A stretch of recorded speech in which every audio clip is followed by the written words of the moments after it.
2025년 북미 최대 식품 박람회 한복판에서 뜻밖의 변화가 일어났습니다. 그동안 주변부에 머물 것이라 여겨졌던 한 나라의 식품들이 어느 순간부터 바이어들의 실제 계약과 투자 흐름을 이끌기 시작한 것입니다. 맛의 유행으로는 설명할 수 없는 움직임이었습니다. 조리 과정의 정확함, 기술적 감각, 그리고 말보다 행동이 먼저인 묵직한 태도. 이 조용한 힘이 전 시장의 공기를 바꾸었습니다. 왜 하필 지금, 왜 하필 그 나라였을까요? 그 답을 찾아가는 이야기를 지금 시작하겠습니다. 구독과 좋아요는 저에게 큰 힘이 됩니다. 저는 제레미 르블랑입니다. 프랑스에서 30년 가까이 요리와 식품 연구를 해온 사람이에요. 젊은 시절엔 미슐랭 레스토랑 주방에서 땀을 흘렸고 지금은 파리 외곽연구소에서 미래 식품을 개발하죠. 제 책상 위엔 두 가지가 늘 놓여 있습니다. 하나는 증조 할머니가 쓰던 낡은 레시피 노트, 다른 하나는 최신 분자 분석 장비 매뉴얼이에요. 전통과 과학 사이에서 균형을 잡는 게 제 일입니다. 매년 5월이면 뉴욕 펜시푸드쇼에 갑니다. 올해로 12번째예요. 이 박람회는 세계 식품 산업의 흐름을 읽는 가장 확실한 창구죠. 그런데 올해는 출발 전부터 분위기가 달랐습니다. 동료 앙투안이 한국관을 주목하라고 여러 차례 강조했거든요. 지난해부터 북미 전역에서 심상치 않은 반응이 나온다는 얘기였어요. 저는 그 말을 반쯤만 믿었습니다. K-팝과 K-드라마의 열풍은 알고 있었지만 식품은 엔터테인먼트와 다르니까요. 감성만으론 안 됩니다. 유통망, 품질 규격, 현지화 전략, 법적 인증까지 모든 게 맞아떨어져야 하죠. 솔직히 말하면 저는 아시아 식품 기업들이 그 벽을 넘을 수 있다고 보지 않았어요. 특히 한국 음식은 더 그랬습니다. 고추장의 강렬한 향, 발효식품 특유의 복잡한 냄새, 서양인에게 낯선 떡의 질감. 이런 요소들이 미국 소비자에게 받아들여질 거라곤 생각하기 어려웠어요. 제 머릿속엔 수많은 실패 사례가 쌓여 있었습니다. 지난 10년간 본 아시아 기업들의 북미 진출 시도, 그중 절반 이상은 3년을 못 버티고 철수했죠. 이건 편견이 아니었어요. 경험이었습니다. 30년 현장에서 쌓아온 데이터가 말해주는 현실이었죠. 시장은 냉정합니다. 감성이 아니라 숫자로 말하는 세계예요. 비행기 안에서 노트북을 열어 한국 식품 수출 데이터를 찾아봤습니다. 그래프는 가파르게 상승하고 있었어요. 특히 북미 시장 점유율 증가세가 놀라웠죠. 하지만 저는 여전히 의심스러웠습니다. 숫자는 얼마든지 포장할 수 있으니까요. 마케팅 효과일 수도 있고 일시적 유행일 수도 있었어요. 제 안엔 오래된 확신이 자리하고 있었습니다. 유럽 요리가 세계 기준이라는 생각, 아시아 음식은 결국 로컬 시장에 머문다는 믿음이요. 그건 오만이라기보단 제가 현장에서 직접 목격한 패턴이었어요. 뉴욕에 도착한 밤, 호텔 창밖으로 맨해튼의 불빛이 보였습니다. 저는 와인 한 잔을 기울이며 박람회 지도를 펼쳤어요. 한국관은 2층 동쪽 끝에 배치돼 있었죠. 규모가 작지 않았습니다. 생각보다 많은 기업이 참가한 모양이었어요. 저는 지도를 접으며 혼잣말처럼 중얼거렸습니다. 가보긴 하겠지만 아마 실망할 거라고요. 그런데 그 순간 제 마음속엔 작은 두려움도 스쳤어요. 만약 앙투안이 옳다면 어쩌죠? 만약 제가 틀렸다면? 30년간 쌓아온 제 기준이 흔들린다면? 아니에요. 그럴 리 없습니다. 저는 고개를 저으며 잠자리에 들었습니다. 다음 날 아침 박람회장은 이미 사람들로 붐볐습니다. 저는 명찰을 목에 걸고 2층으로 올라갔어요. 한국관으로 가는 복도를 걷는데 멀리서 웅성거림이 들렸습니다. 시식대 앞엔 긴 줄이 늘어서 있었고 부수 직원들은 쉴 틈 없이 움직이고 있었죠. 입구 근처를 지나가는 미국인 바이어들의 모습이 눈에 들어왔습니다. 그들은 한국 제품 샘플을 손에 들고 진지한 표정으로 무언가를 논의하고 있었어요. 작년과는 분위기가 확연히 달랐습니다. 단순한 호기심이 아니라 구체적인 관심이 느껴졌죠. 저는 입구에서 잠시 멈춰 섰습니다. 제 가슴 속에서 두 가지 감정이 충돌했어요. 하나는 여전한 냉소였습니다. 역시 과장이겠지. 일시적 붐일 거야. 다른 하나는 막연한 불안이었어요. 혹시 내가 놓친 게 있나? 시대가 바뀐 건 아닐까? 저는 깊게 숨을 들이쉬고 안으로 걸어 들어갔습니다. 소음이 확 밀려왔어요. 조리대에서 뭔가를 굽는 소리, 사람들의 감탄사, 통역기를 통해 오가는 여러 언어들. 그 한가운데서 저는 제가 예상하지 못한 광경을 마주하게 됐습니다. 질서정연하게 움직이는 직원들, 깔끔하게 정돈된 샘플 진열대, 그리고 무엇보다 압도적인 방문객 수. 이건 단순한 이벤트 부스가 아니었어요. 하나의 작은 전시관 같았습니다. 그 순간 제 머릿속에 떠오른 질문은 단 하나였습니다. 도대체 여기서 무슨 일이 벌어지고 있는 걸까요? 한국관에 들어서는 순간 저는 본능적으로 뭔가 잘못됐다고 느꼈습니다. 아니, 정확히는 제가 예상한 것과 너무 달랐어요. 30년 경력이 말해주는 패턴과 맞지 않았거든요. 다른 아시아 부스들은 늘 비슷했습니다. 화려한 조명, 큰 음악, 과장된 제스처로 사람들을 끌어모으죠. 하지만 이곳은 달랐어요. 조용했습니다. 아니, 소음은 있는데 어딘가 정돈된 느낌이었죠. 마치 잘 짜인 오케스트라 같았어요. 조리대 앞에서 3명의 직원이 움직이고 있었습니다. 한 사람이 재료를 준비하면 다른 사람이 받아 조리하고 세 번째 사람은 완성된 샘플을 담아 방문객에게 건넸어요. 말은 거의 없었습니다. 눈빛과 손짓만으로 모든 게 진행됐죠.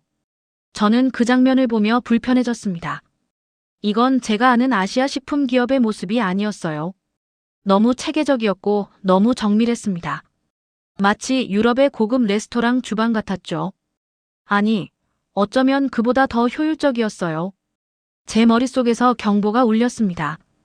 이건 뭔가 다르다고요. 하지만 저는 그 생각을 애써 눌렀어요.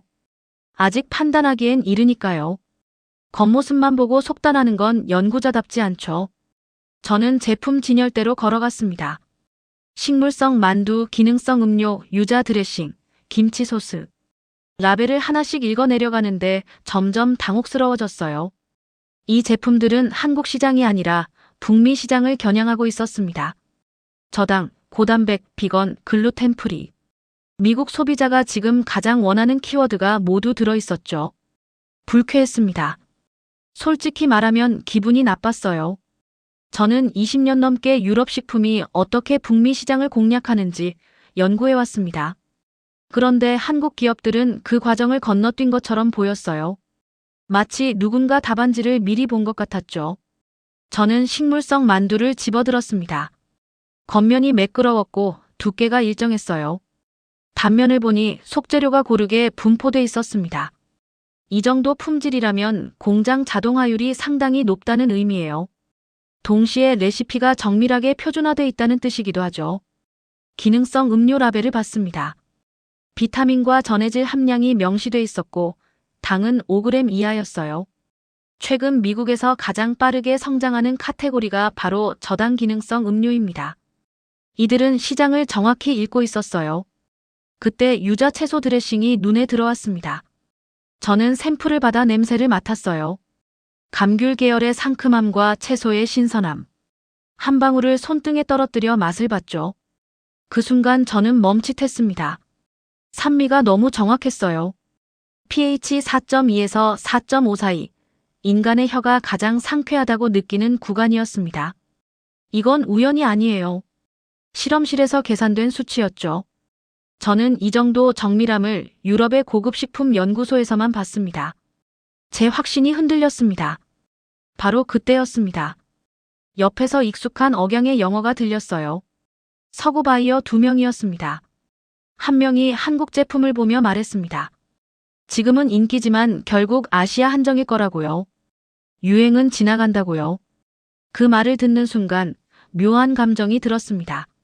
며칠 전까지 저도 똑같이 생각했으니까요. 하지만 지금은 달랐어요. 제 눈앞의 증거가 그 말을 부정하고 있었습니다. 저는 혼란스러웠습니다. 30년간 쌓아온 제 기준이 맞는 걸까요? 아니면 지금 보고 있는 현실이 맞는 걸까요?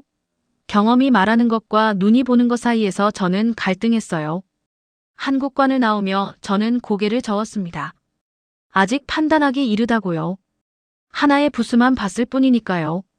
더 봐야 한다고요. 하지만 제 손엔 여전히 그 유자 드레싱 샘플을 들고 있었습니다. 그리고 제 혀엔 그 정확한 산미가 남아 있었죠. 저는 샘플을 가방에 넣으며 생각했습니다. 이건 우연이 아닐지도 모른다고요. 저는 시식대로 돌아왔습니다. 더 정확히 확인해야 했으니까요. 직원이 건넨 떡볶이를 받아들었어요. 빨간 소스가 떡을 감싸고 있었고 김이 모락모락 올랐습니다. 저는 포크로 하나를 집어 입에 넣었죠. 그 순간 제 예상이 완전히 빗나갔습니다. 이건 단순히 매운 음식이 아니었어요. 첫 번째로 감지된 건 단맛이었습니다. 하지만 설탕의 직접적인 단맛이 아니라 깊고 은은한 단맛이었죠. 그 다음 감칠맛이 혀 중앙을 채웠고 마지막에 매운맛이 뒤를 따라왔어요. 그런데 그 매운맛조차 날카롭지 않았습니다. 부드럽게 퍼지다가 깔끔하게 사라졌죠. 저는 두 번째 입을 떠넣으며 분석하기 시작했습니다. 이 소스는 층위가 있었어요. 유럽 정통 소스가 시간의 축에서 깊이를 더한다면 이건 맛의 계층을 쌓는 방식이었습니다. 각만 요소가 순차적으로 활성화되도록 설계된 구조였죠. 떡의 식감도 놀라웠습니다. 겉은 약간 탱글했고 속은 부드러웠어요. 씹을 때 저항감이 일정했습니다. 이 정도 균일성은 제조 공정이 고도로 표준화돼 있다는 증거예요. 수분 함량, 찌는 시간, 냉각 속도까지 모든 변수가 통제되고 있다는 의미죠. 저는 샘플 접시를 내려놓고 잠시 생각에 잠겼습니다. 제가 방금 먹은 건 전통 음식이 아니었어요. 전통을 기반으로 재설계된 현대 식품이었습니다. 이 차이를 이해하지 못하는 사람은 그냥 맛있다고만 느끼겠죠. 하지만 저는 달랐습니다. 이 뒤에 얼마나 많은 데이터와 실험이 있었는지 보였거든요. 다음으로 식물성 만두를 시식했습니다. 겉면은 얇았지만 찢어지지 않았어요. 한 입 베어 물자 육즙이 아닌 수분이 입안에 퍼졌습니다. 하지만 밍밍하지 않았어요. 감칠맛이 충분했고 식감은 실제 고기 만두와 거의 구별되지 않았습니다. 저는 그 순간 깨달았습니다. 이들은 식물성 단백질의 약점을 정확히 알고 있었어요. 수분 보유력 부족, 지방감 결여, 텁텁한 뒷맛. 그 모든 문제를 해결한 제품이었죠. 아마도 유화제, 검류 향미 증진제를 정밀하게 배합했을 겁니다. 이건 공방에서 감으로 만든 음식이 아니에요. 연구소에서 설계된 제품이었습니다. 마지막으로 기능성 음료를 마셨습니다. 첫 모금에서 상쾌함이 느껴졌지만 달지 않았어요. 탄산감은 적당했고 뒷맛은 깨끗했습니다. 식사 직후에 마셔도 음식 맛과 충돌하지 않을 정도로 산도가 조정돼 있었죠. 저는 빈 컵을 내려놓으며 인정할 수밖에 없었습니다. 이건 영양 음료가 아니라 하나의 기술 제품이라고요. 맛, 기능, 식감, 편의성까지 모든 요소가 계산된 결과물이었어요. 그동안 제가 가졌던 편견이 부서지기 시작했습니다. 한국 음식의 강점은 전통이 아니라 정밀함이었어요. 오랜 역사를 자랑하는 게 아니라 현재의 기술로 재구성하는 능력이었죠. 저는 시식대를 떠나며 혼란스러웠습니다. 제 입은 감탄하고 있었지만 제 머리는 여전히 저항하고 있었거든요. 인정하고 싶지 않았어요. 30년간 제가 믿어온 기준이 흔들리는 게 두려웠습니다. 바로 그때 또 들렸습니다. 옆 부스의 유럽 기업 대표가 동료에게 하는 말이었어요.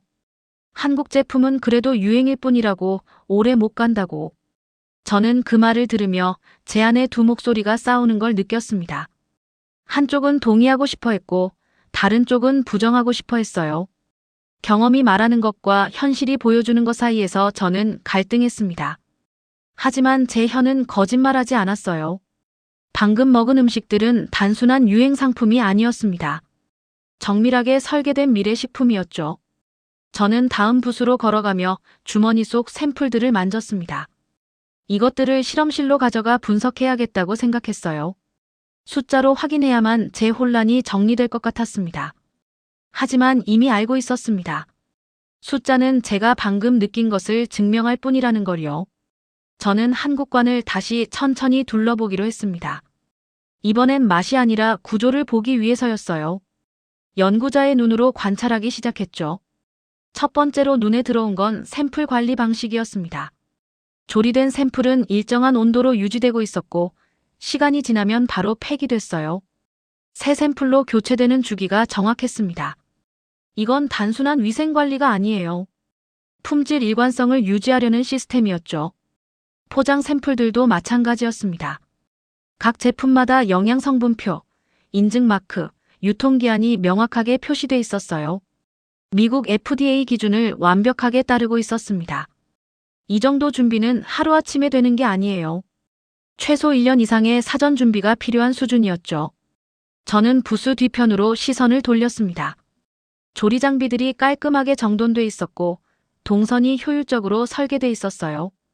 재료 보관함, 조리대, 서빙 공간이 하나의 흐름으로 연결돼 있었습니다. 마치 작은 공장 하나가 전시장 안에 세워진 것 같았죠. 이건 단순히 한두 개 기업의 노력이 아니었습니다. 국가 차원의 협업 체계였어요. 여러 기업이 같은 공간에서 전시하면서도 서로 부딪히지 않았습니다. 각자의 강점을 살리면서도 전체적으로 조화를 이뤘죠. 이 정도 조율은 민간 기업만으론 불가능해요. 정부나 협회 같은 조직의 조정이 있었을 겁니다. 저는 브로슈어 몇 개를 집어들었습니다. 영어, 스페인어, 프랑스어로 제작된 홍보 자료였어요. 번역 수준이 높았습니다. 단순히 단어를 옮긴 게 아니라 현지 문화를 반영한 표현이었죠. 이것도 준비된 전략의 일부였습니다. 그때 제 옆으로 한 남자가 다가왔습니다. 서구식품 기업 대표였어요. 그는 한국 제품들을 훑어보더니 고개를 저었습니다. 결국 틈새 시장일 뿐이라는 표정이었죠. 한국은 식품 강국이 될 수 없다는 확신이 그의 얼굴에 있었어요. 저는 그 말을 듣고 순간 흔들렸습니다. 사실 그의 논리에도 일리가 있었거든요. 북미 시장은 까다롭습니다. 소비자 취향은 빠르게 변하고 유통망 진입 장벽은 높죠. 아시아 음식을 메인으로 받아들이는 데는 분명 한계가 있어요. 지난 20년간 수많은 아시아 기업이 그 벽 앞에서 무너졌습니다. 저 역시 그 실패를 여러 번 목격했어요. 초반엔 화려하게 시작했지만 3년을 못 버티고 철수한 기업들, 마케팅 비용만 날리고 사라진 브랜드들. 그 기억이 제 머릿속에 생생했습니다. 하지만 뭔가 달랐어요. 한국 기업들의 태도가요. 저는 그들이 서구 바이어와 대화하는 모습을 지켜봤습니다. 회의적인 질문을 받았을 때 굳이 반박하지 않았어요. 대신 조용히 데이터를 보여줬습니다. 북미 시장 성장률, 재구매율, 유통계약 건수. 숫자로 말하는 방식이었죠. 그 태도가 인상적이었습니다. 과장하지 않았고 방어적이지도 않았어요. 그저 준비한 것을 보여줄 뿐이었습니다. 마치 자신들의 제품을 믿는 사람들 같았죠. 저는 다시 부스를 둘러봤습니다. 체계적인 샘플 관리, 정밀한 제품 구성, 효율적인 동선 설계, 현지화된 마케팅 자료. 이 모든 게 우연의 결과일 수 없었어요. 철저한 준비와 전략의 산물이었습니다. 유행일 뿐이라는 말과 준비된 전략 사이에서 저는 판단을 내려야 했습니다. 제 경험은 전자를 지지했지만 제 눈은 후자를 보고 있었어요. 저는 브로슈어를 가방에 넣으며 생각했습니다. 어쩌면 시장이 바뀌고 있는지도 모른다고요. 제가 알던 패턴이 더 이상 유효하지 않을 수도 있다고요. 하지만 인정하긴 아직 이르다고 스스로를 다독였습니다. 더 봐야 한다고요. 하루 이틀로는 부족하다고요. 그렇게 스스로를 설득하면서도 제 손은 또 다른 샘플을 짚고 있었습니다. 확인하고 싶었어요. 제가 본 게 정말 진짜인지요. 전시 이틀째 아침, 저는 일찍 박람회장에 도착했습니다. 어제 본 것들을 다시 확인하고 싶었거든요. 혹시 제가 과대평가한 건 아닐까 하는 의심도 있었어요. 하지만 한국관에 도착하자마자 분위기가 달라진 걸 느꼈습니다. 첫날과는 확연히 달랐어요. 방문객들의 태도가 바뀌어 있었습니다. 첫날엔 호기심 어린 시식이 대부분이었어요. 사람들은 샘플을 맛보고 고개를 끄덕이거나 사진을 찍고 떠났죠. 하지만 이날은 달랐습니다. 바이어들이 구체적인 질문을 쏟아내고 있었어요. 한 미국 유통업체 담당자가 식물성 만두 앞에서 직원과 오래 이야기를 나눴습니다. 유통망 연결 가능성, 현지 창고 보관 조건, 최소 주문 수량. 계약 직전 단계의 질문들이었죠. 옆에선 캐나다 바이어가 포장 디자인 수정 가능성을 물었고 또 다른 바이어는 장기 공급 계약서 초안을 요청했습니다. 이건 단순한 관심이 아니었어요. 실제 거래로 이어지는 움직임이었습니다. 저는 부스 앞을 지나가며 명함 교환 장면을 여러 번 목격했습니다. 진지한 표정으로 대화를 나누는 사람들, 노트북을 펼쳐 제품 스펙을 확인하는 바이어들, 샘플을 여러 개 챙겨가는 레스토랑 관계자들. 시장이 움직이고 있었어요. 점심 무렵 박람회 운영본부에서 발표가 나왔습니다. 대형 스크린에 각국 부수별 성과가 표시됐어요. 저는 습관적으로 숫자를 확인했습니다. 한국 기업들이 행사 이틀간 체결한 양해각서가 총 16건이었습니다. 추정 금액은 1,000만 달러 이상. 단순히 큰 숫자가 아니었어요. 작년 대비 300% 증가한 수치였습니다. 저는 그 숫자를 보며 멈칫했습니다. 이건 박람회 실적이 아니에요. 시장 구조가 바뀌고 있다는 신호였습니다. 북미 유통업체들이 한국 제품을 본격적으로 받아들이기 시작했다는 의미죠. 제 머릿속에서 뭔가 무너지는 소리가 들렸습니다. 어제까지 들었던 그 말, 유행일 뿐이라는 주장이 힘을 잃고 있었어요. 유행이라면 이렇게 구체적인 계약으로 이어지지 않습니다. 바이어들은 감정이 아니라 데이터로 움직이는 사람들이거든요. 저는 다시 한국관으로 돌아갔습니다. 오후 3시 한 부스에서 작은 세미나가 열리고 있었어요. 한국 기업 대표가 북미 시장 진출 전략을 발표하고 있었습니다. 저는 뒤편에 서서 들었죠. 발표 내용은 구체적이었습니다. 현지 입맛 분석, 유통망 단계별 전략, 가격 경쟁력 확보 방안, 마케팅 타임라인. 추상적인 비전이 아니라 실행 가능한 계획이었어요. 각 항목마다 숫자가 붙어 있었고 리스크 관리 방안도 명시돼 있었습니다. 저는 그 발표를 들으며 깨달았습니다. 이들은 북미 시장에 그냥 던져진 게 아니에요. 철저히 준비하고 들어온 거였습니다. 시장 조사, 제품 개발, 인증 획득, 유통 계약까지 모든 단계를 계획적으로 밟아왔던 거죠. 세미나가 끝나고 질의응답 시간이 있었습니다. 한 유럽 바이어가 물었어요. 경쟁이 치열한데 어떻게 지속 가능성을 확보할 것인가? 대표는 차분하게 답했습니다.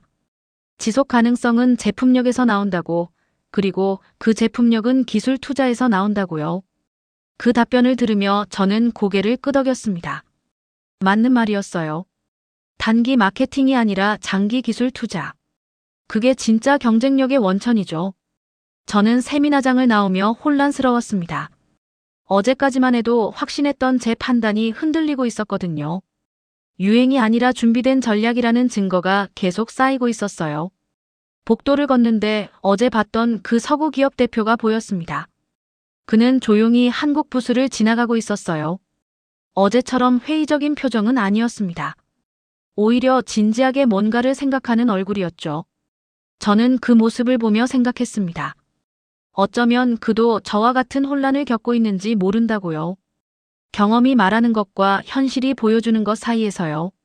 저녁 무렵 저는 호텔로 돌아와 노트북을 열었습니다. 오늘 받은 자료들을 정리하기 시작했어요. 브로슈어, 명함, 제품 스펙 시트.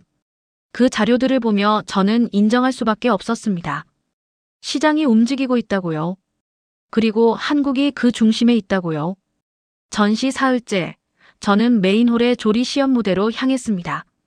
오후 2시에 한국과 미국 셰프의 협업 시연이 예정돼 있었거든요. 솔직히 기대는 하지 않았어요. 이런 이벤트는 되게 형식적이니까요. 서로 어색하게 미소 짓고 준비된 멘트 읽고 박수 받고 끝나는 식이죠. 하지만 이번은 달랐습니다. 무대에 오른 한국 셰프는 40대 후반쯤 보였어요. 검은색 조리복을 입었고 표정은 차분했습니다. 미국 셰프는 조금 더 젊었고 캘리포니아 유명 레스토랑 출신이라는 소개가 나왔죠. 두 사람은 닭갈비를 함께 조리하기로 했습니다. 시연이 시작됐습니다. 한국 셰프가 재료를 준비하는 동안 미국 셰프는 팬을 예열했어요. 그 과정에서 한국 셰프가 불 조절을 부탁했습니다. 말투가 자연스러웠어요. 명령이 아니라 협의였죠. 미국 셰프는 고개를 끄덕이며 불을 낮췄습니다. 두 사람의 움직임을 보는데 이상한 느낌이 들었습니다. 어색함이 없었어요. 마치 오래 함께 일한 팀 같았죠. 한국 셰프가 양념을 넣으면 미국 셰프가 타이밍에 맞춰 재료를 넣었고 미국 셰프가 팬을 흔들면 한국 셰프가 불세기를 조정했습니다. 저는 그 장면을 보며 흠칫했습니다. 이건 단순한 조리 시연이 아니었어요. 진짜 협업이었습니다. 서로를 존중하는 태도, 상대의 영역을 침범하지 않는 절제, 필요할 때만 개입하는 센스. 이 모든 게 자연스럽게 흘러갔죠. 음식이 완성됐습니다. 한국 셰프가 접시에 담고 미국 셰프가 컵으로 마무리했어요. 두 사람은 동시에 관객을 향해 접시를 들어 보였습니다. 박수가 터져 나왔죠. 하지만 제 시선은 박수에 있지 않았어요. 두 셰프의 표정에 고정돼 있었습니다. 그들은 서로를 보며 미소 짓고 있었어요. 형식적인 미소가 아니었습니다. 진심으로 만족스러워하는 표정이었죠. 그 순간 제 머릿속에서 뭔가 연결됐습니다. 첫날 봤던 그 리듬, 조용하지만 정확한 움직임, 과장 없는 태도. 그 모든 게 여기서 다시 보였어요. 한국은 경쟁자가 아니라 협력자를 대하는 태도를 갖고 있었습니다.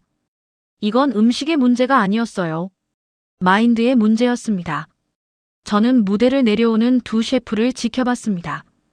그들은 서로 등을 두드리며 무언가 이야기를 나눴어요. 통역 없이도 통하는 듯 했습니다. 요리라는 공통 언어로요. 시연장을 나오며 저는 오늘 하루 본 것들을 떠올렸습니다.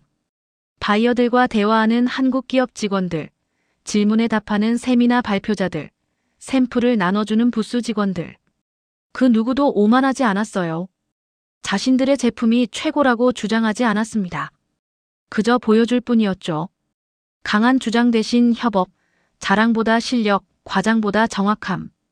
이런 태도가 식품 기술에도 그대로 녹아 있었습니다. 제품 하나하나가 그 철학을 담고 있었어요.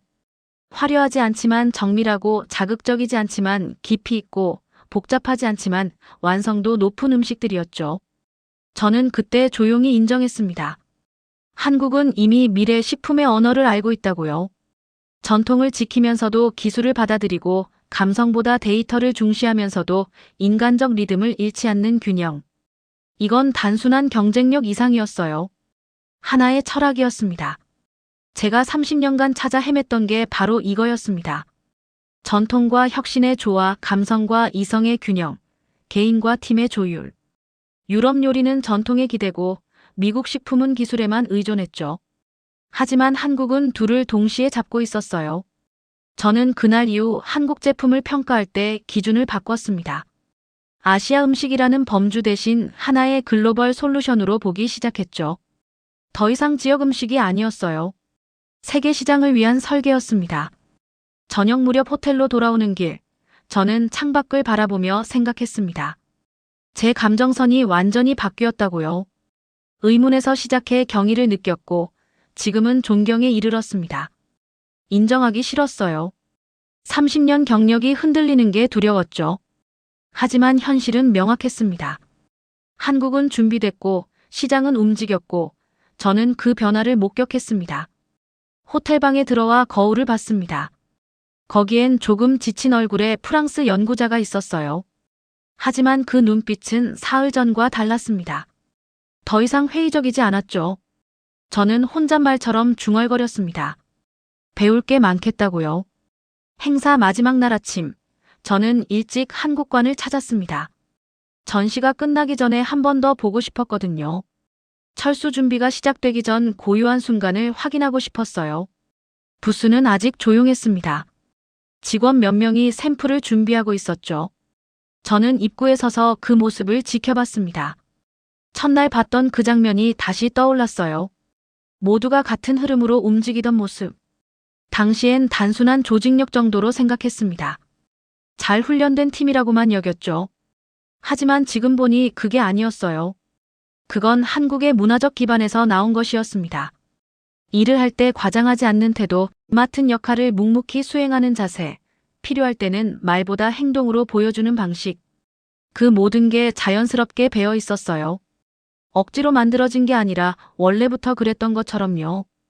저는 그 흐름이 제품에도 스며들어 있다는 걸 깨달았습니다. 떡볶이에 층층이 쌓인 맛, 만두의 균일한 식감, 드레싱의 정밀한 산도. 이 모든 게 같은 철학에서 나온 결과물이었어요. 과장 없이 정확하게, 화려하지 않지만 완벽하게. 기술에도 마찬가지였습니다. 한국 기업들이 보여준 데이터는 화려하지 않았어요. 하지만 신뢰할 수 있었습니다. 과대 포장 없이 있는 그대로를 보여줬고 약점도 숨기지 않았죠. 대신 그 약점을 어떻게 보완할 것인지 구체적인 계획을 제시했습니다. 협업 방식도 그랬습니다.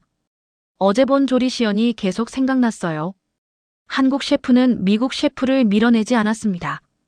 자기 영역만 지키지도 않았죠. 서로의 강점을 살리고 약점을 보완하며 함께 더 나은 결과를 만들어냈어요. 저는 전 시장을 천천히 걸으며 다른 나라 부수들과 비교해봤습니다. 유럽 부수들은 화려했어요. 긴 역사를 강조하고 전통을 내세우며 권위를 드러냈죠. 미국 부수들은 혁신을 외쳤습니다. 새로운 기술, 파괴적 혁신, 시장 선도. 크고 강한 메시지들이었어요. 하지만 한국과는 달랐습니다. 조용했지만 단단했어요. 화려하지 않지만 설득력 있었습니다. 큰 소리 내지 않았지만 귀를 기울이게 만들었죠. 그 차이가 뭔지 이제 알 것 같았습니다. 유럽은 과거에 기대고 미국은 미래를 외치는데 한국은 현재를 다지고 있었어요. 지금 할 수 있는 최선을 하고 그 결과를 보여주고 다음 단계를 준비하는 방식이었죠. 오후가 되자 철수가 시작됐습니다. 직원들이 샘플을 정리하고 장비를 포장하기 시작했어요. 그 과정도 질서정연했습니다. 누가 지시하지 않아도 각자 알아서 움직였고 서로 부딪히지 않으며 작업했죠. 저는 한 직원에게 다가가 명함을 건넸습니다. 파리에서 연구소를 운영하고 있다고 한국 식품 기술에 관심이 있다고 말했어요. 그는 공손하게 명함을 받으며 미소 지었습니다. 과장된 환대도 차가운 거절도 아니었어요. 그저 자연스러운 반응이었죠. 저는 전시장을 나오며 마지막으로 한국관을 돌아봤습니다. 이제 거의 빈 공간이 됐지만 사흘간의 기억이 생생했어요. 그 안에서 본 것들, 느낀 것들, 깨달은 것들이 제 안에 남아 있었습니다. 과장 없는 실력. 그게 한국을 여기까지 끌어올린 힘이었어요. 화려한 마케팅이 아니라 정직한 제품, 큰 약속이 아니라 작은 실천, 거창한 비전이 아니라 구체적인 실행. 그 모든 게 쌓여 지금의 위치에 도달한 거였죠. 저는 공항으로 가는 택시 안에서 창밖을 바라봤습니다. 뉴욕의 풍경이 지나갔어요. 수많은 간판, 다양한 사람들, 끊임없이 움직이는 도시. 그 안에서 한국은 자기 자리를 만들어가고 있었습니다. 파리로 돌아오는 비행기 안에서 저는 노트북을 열었습니다. 연구 프로젝트 계획서를 수정하기 시작했어요. 새로운 항목을 추가했죠. 한국식 식물성 단백 조리 기술, 감칠맛 구조 분석, 발효 기반 향미 증진 연구. 단순히 맛을 모방하려는 게 아니었습니다. 한국이 보여준 정밀함의 철학을 제 연구에 적용하고 싶었어요. 전통과 기술의 균형, 데이터와 감성의 조화. 그게 미래 식품 산업이 가야 할 방향이라고 확신했습니다. 연구소에 도착한 첫날, 저는 동료들에게 뉴욕에서의 경험을 이야기했습니다. 앙투안이 미소 지으며 물었어요. 한국과는 어땠냐고요? 저는 잠시 망설이다 답했습니다. 제가 틀렸다고 한국은 준비된 경쟁자가 아니라 배워야 할 파트너라고요. 그날 저녁 저는 책상 위에 뉴욕에서 가져온 샘플들을 늘어놓았습니다. 유자 드레싱, 기능성 음료 라벨, 식물성 만두 스펙 시트. 그 옆엔 증조 할머니의 낡은 레시피 노트가 있었어요. 과거와 미래가 한 책상 위에 놓여 있었죠. 저는 그 장면을 보며 생각했습니다. 결국 요리는 연결이라고요. 과거와 현재, 전통과 혁신, 한 나라와 다른 나라. 그 연결 속에서 더 나은 음식이 만들어진다고요. 다음 주 월요일, 저는 연구팀 회의를 소집할 예정입니다. 한국 기업과의 협업 가능성을 논의하기 위해서죠. 기술 교류, 공동 연구, 상호 학습. 구체적인 계획을 세울 겁니다. 30년 경력의 연구자가 새로운 파트너를 찾았습니다. 오만을 내려놓고 편견을 버리고 현실을 받아들였죠. 쉽지 않았어요. 하지만 필요한 과정이었습니다. 저는 창밖을 바라보며 혼잣말처럼 중얼거렸습니다. 한국은 경쟁자가 아니라 동료라고요. 나는 그들과 함께 미래의 식탁을 설계하겠다고요. 그 한 줄이 지금까지의 모든 감정과 관찰, 분석을 봉인하는 제 결심이 되었습니다. 뉴욕에서 돌아온 지 한 달이 지났습니다. 제 연구실 벽엔 이제 한국 식품 기업들의 명함이 붙어 있어요. 첫 번째 화상회의가 다음 주로 잡혔고 공동 연구 제안서 초안이 거의 완성됐습니다. 변화는 이미 시작됐어요. 제 안에서도, 제 연구실에서도, 그리고 아마도 세계 식품 산업 전체에서도요. 저는 제레미 르블랑입니다. 프랑스 연구자이자 이제는 한국 식품 기술의 학생이기도 한 사람이에요. 배움에는 나이가 없다는 걸 뉴욕에서 배웠습니다. 오늘 이야기가 마음을 조금이나마 따뜻하게 해드렸다면 참 좋겠습니다. 늘 건강하시고 다음 감동 이야기에서 또 뵙겠습니다. 감사합니다.